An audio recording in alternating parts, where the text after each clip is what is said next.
Halo, nama saya Rahadi Fauzan dengan NIM 23019181136. Kali ini saya ingin membahas soal UTS Discrete Matematik. Nah, jadi di soal pertama ini disuruh untuk membuktikan validitas argumen ini menggunakan valid argument forms.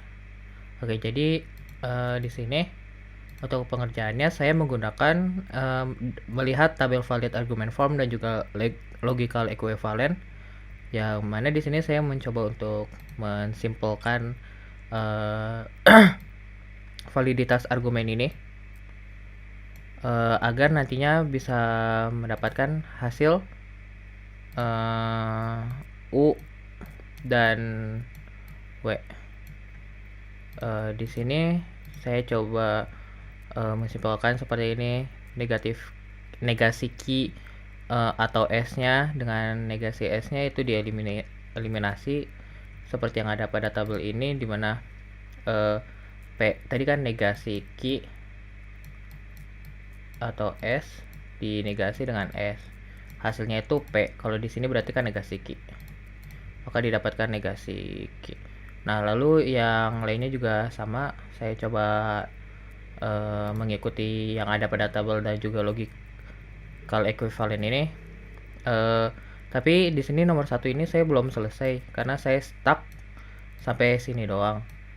Saya masih belum bisa menemukan cara untuk mengerjakan soal nomor 1 ini, dan karena saya masih bingung hubungan-hubungan dari persamaan-persamaan ininya.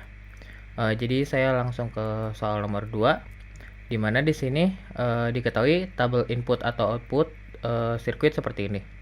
Dan yang A itu disuruh untuk mencari ekspresi boolean minimal menggunakan Karnaugh map.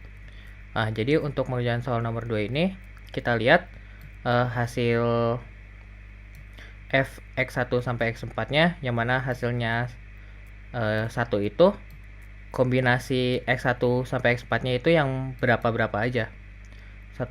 Seperti contohnya di sini 1111. Maka setelah kita mengetahui itu, kita bisa membuat Karnaugh map-nya. Di sini saya Karnaugh map-nya itu seperti ini. Nah, lalu untuk simplify-nya itu kita pertama di sini terdapat dua lingkaran seperti ini, dan juga satu lagi lingkarannya itu bentuknya seperti ini. Ini nyambung ke sini. Nah, jadi untuk pengerjaannya, pertama kita lihat pada lingkaran yang pink ini. Di sini kan nilainya 1 semua. Jadi kita lihat x1 dan x ininya itu kombinasinya seperti apa. Nah, untuk yang penulisan pada f ini, maka yang ditulis itu harus yang nilainya sama. Contohnya seperti ini. Ini kan x2. Itu tuh karena ini nilainya sama, 1 1. Sedangkan x1-nya itu ada 0, ada 1. Lalu x3 juga ada 0, ada 1. x4 juga ada 0, ada 1. Maka selain x2 tidak ditulis. Nah, lanjut ke untuk yang lingkaran oranye ini. Di sini nilai yang sama itu x1 yang mana bernilai sama yaitu 1, sedangkan x2-nya salah, 1 0, berbeda nilainya. X3-nya itu 0 dan 1, jadi juga tidak sama, maka tidak ditulis. Lalu yang x4 ini 0 0, yang mana nilainya sama yaitu 0, jadi ditulis x4. Tapi karena itu nilainya 0, maka itu kita pakaikan note, karena sesuai dengan yang di catatan saya bahwa yang nilainya 0 itu maka yang ada note-nya. Nah, setelah mendapatkan ekspresi booleannya, maka kita kerjakan yang B, yang mana kita disuruh menggambarkan sirkuit dari ekspresi boolean ini.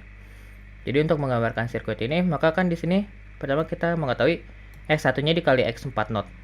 Nah, maka x1-nya ini keluar dari sini dan terhubung ke yang bentuknya seperti ini, yang mana ini itu ialah n, yang mana fungsinya adalah untuk mengkalikan. Dan juga ini x4-nya karena ini not, maka keluar dari yang bentuknya seperti ini dan terhubung kepada n-nya, sehingga di sini f-nya itu sama dengan x1 kali x 4 not. Lalu kan ini juga kita yang dikalinya ini ditambahkan dengan X2. Karena X2 nya bukan not, maka bentuknya akan seperti ini dan terhubung dengan yang bentuknya seperti ini, yaitu OR. Yang mana fungsinya itu untuk menambahkan. Jadi kan di sini yang terhubung itu X2 dan juga X1 kali X4, maka di sini F-nya akan sesuai seperti yang ada di sini. Lanjut ke soal nomor selanjutnya, yaitu nomor 3, dimana di soal nomor 3 ini diketahui persamaan seperti ini dan disuruh selesaikan menggunakan teorema binomial. Yang mana rumus teorema binomial itu ialah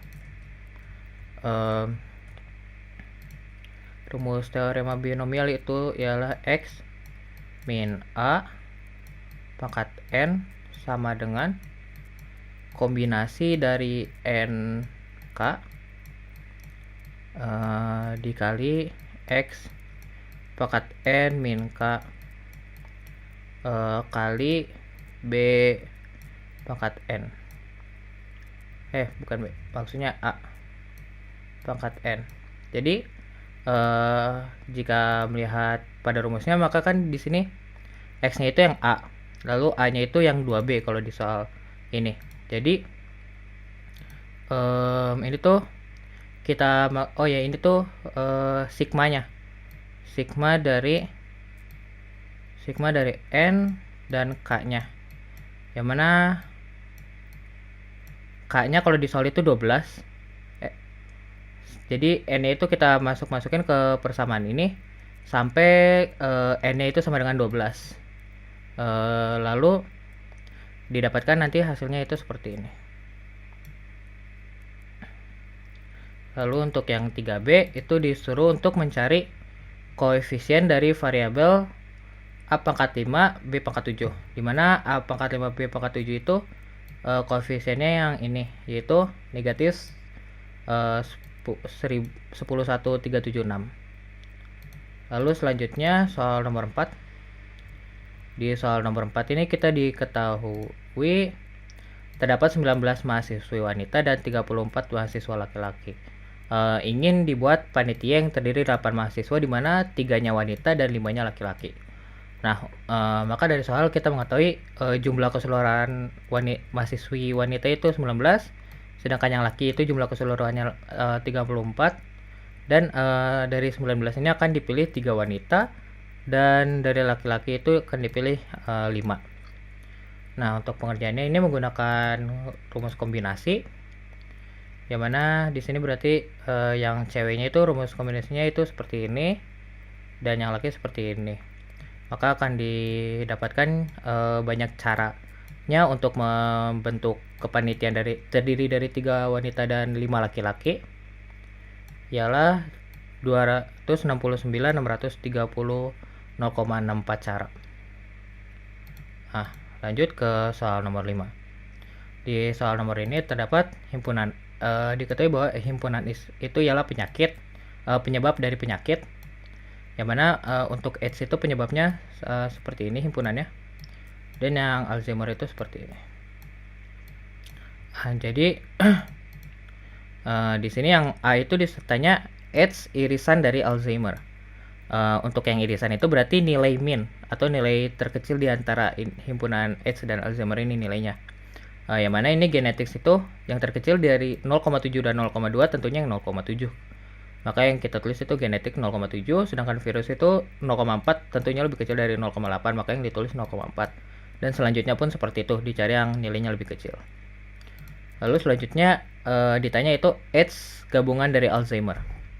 Di sini yang dicari itu yang nilainya max lain dari yang tadi A itu yang terkecil, sekarang itu yang lebih besar.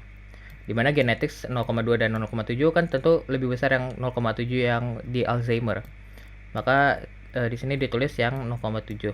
Lalu selanjutnya pun seperti itu. Lalu selanjutnya untuk yang nomor 5C itu ditanya fuzzy set H complement 0,4. H complement itu berarti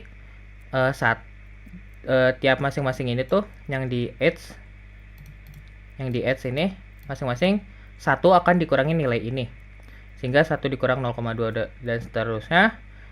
Dan ini 0,4 menandakan nanti nilainya yang lebih besar dari 0,4. Maksudnya itu setelah dikurangin kan hasilnya akan jadi seperti ini. Setelah 1 dikurangi nilai dari masing-masing yang ada di sini, hasilnya akan jadi seperti ini. Lalu ini 0,4 tuh menandakan dicari yang nilai ininya tuh lebih besar dari 0,4, yang mana semuanya itu lebih besar dari 0,4 kecuali yang virus, dimana di sini nilainya 0,2, sehingga yang jawabannya itu yang genetik, nutrition, bakteria, dan environment. Jadi segitu saja untuk pembahasan soal UTS diskrimatik. Semoga terbantu dan terima kasih.